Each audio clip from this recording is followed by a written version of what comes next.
An overfunded pension plan happens when a company has set aside more money than it currently owes its future retirees. At its core, it means the assets held in the pension fund exceed the total liabilities expected for current and future payouts. When the funding ratio climbs above 100%, the plan is technically in a state of surplus.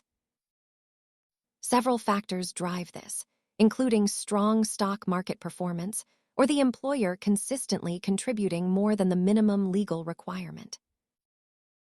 While an overfunded plan provides a safety net, an underfunded plan creates a deficit that the employer must eventually cover. This chart shows a plan moving from a deficit into an overfunded status as assets grow steadily over time.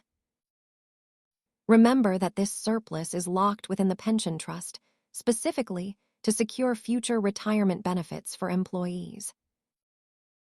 Understanding these funding levels helps you evaluate the long-term security of your retirement benefits. Thanks for watching.